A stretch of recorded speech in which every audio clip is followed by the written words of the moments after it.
Ladies and gentlemen, welcome to the March 11th, 2018 edition of The Breast There Is, The Breast There Was, and The Breast There Ever Will Be Wrestling podcast. As always, I am your host, Mikey B. WWE, and this is actually the first of two podcasts I will be conducting today, the second of which will be devoted to tonight's pay-per-view event Fastlane and my predictions for that card. So this first podcast will be devoted to, as per usual, the important events that took place this past week in the WWE, beginning with Monday Night Raw this past Monday, which was the 5th of March. The show opened with General Manager Kurt Angle coming down to the ring, soon being joined by Stephanie McMahon, Ronda Rousey, and Triple H. And this all culminated in a challenge from Kurt Angle and Ronda Rousey against Triple H and Stephanie McMahon for Wrestlemania for a mixed tag team match. So now we certainly got some answers as to what Ronda Rousey's Wrestlemania role is going to be. This was not too much of a surprise for me. I had a feeling, just certainly since Royal Rumble, that they were already sort of building towards possibly doing a program like this involving both Kurt Angle and Triple H. I wasn't sure if Stephanie would be involved since she's really not a wrestler. And certainly in the coming weeks, I can see them doing something to add someone else to that team so she doesn't have to do much work or wrestling. But who knows? They also might leave it as is, which would certainly seem very lopsided in terms of a wrestling bout. So that's the Monday Night Raw opened with that announcement. We also had a promo from John Cena discussing WrestleMania, as he has been doing lately.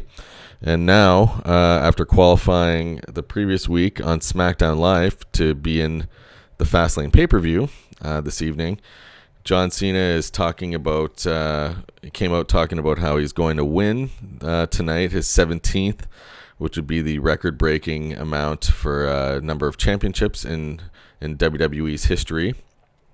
So he's talking about winning that and then hoping that AJ Styles will want to demand a rematch. So therefore, the WrestleMania WWE Championship match would become a triple threat match with John Cena, AJ Styles, and Shinsuke Nakamura.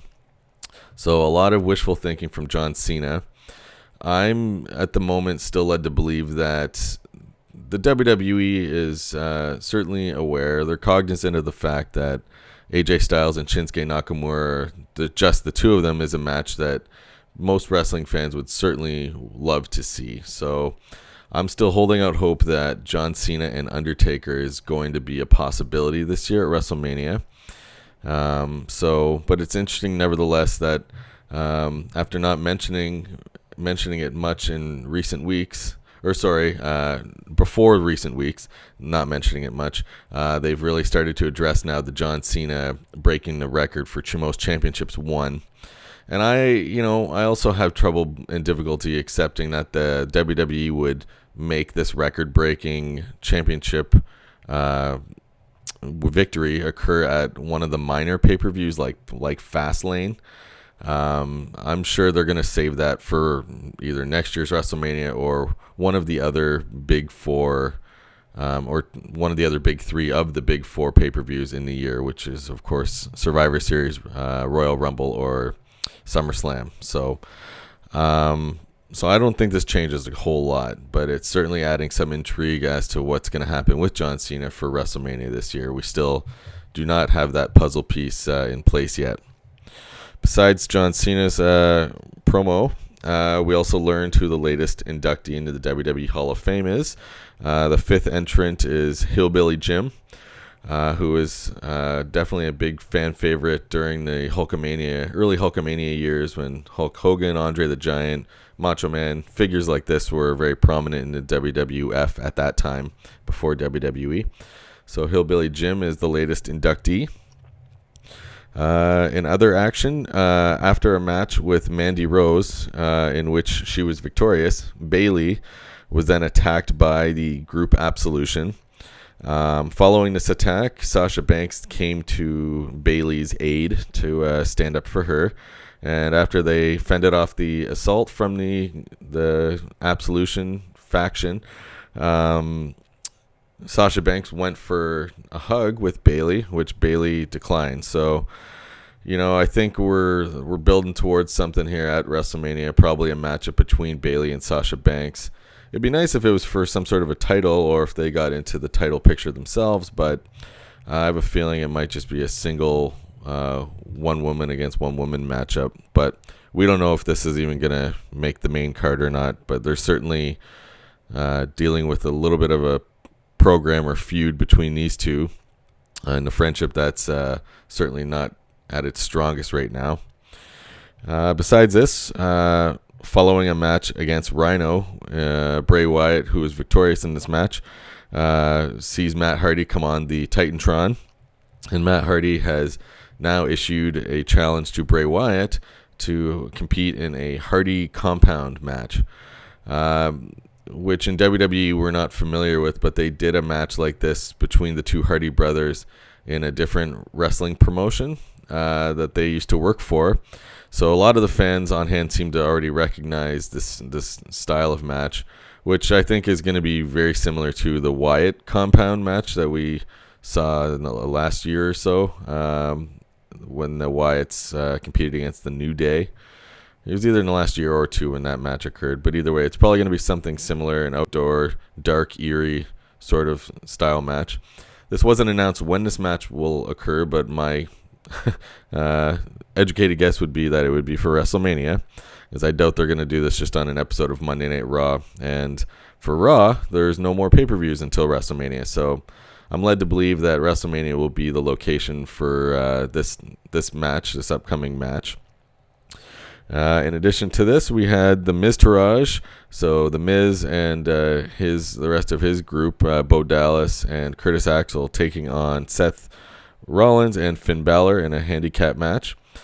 Rollins and Balor were able to be victorious in this match, and following the match, Kurt Angle then declared that the Intercontinental Championship match, the title match at WrestleMania, will be a triple threat, which will feature The Miz, Seth Rollins, and Finn Balor.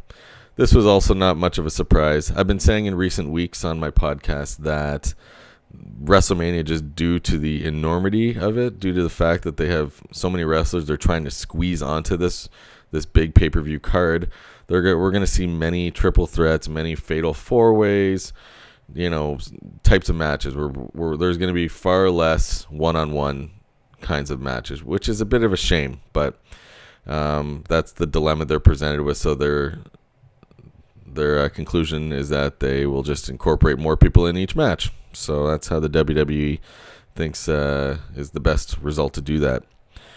And besides this, we at the end of the Monday Night Raw episode, we were treated to the presence of Paul Heyman coming down and speaking on Brock Lesnar's behalf. And he was soon interrupted by Roman Reigns. So a lot of the same stuff going on, that Brock Lesnar's never around and he's dominant and can show up whenever he likes.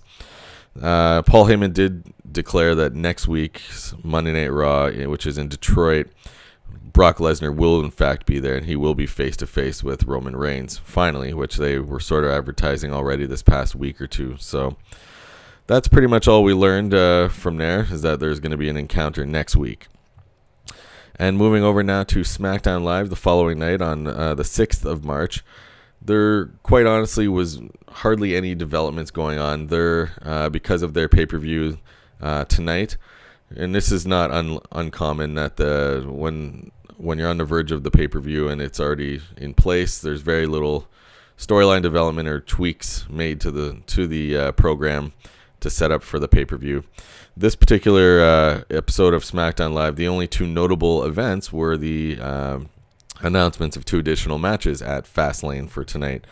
The first one was a tag team match with Natalya and Carmella taking on Naomi and Becky Lynch. And the second one that we learned about is that Shinsuke Nakamura will be facing off against Rusev. So that pretty much covers all the notable events this past week in the WWE.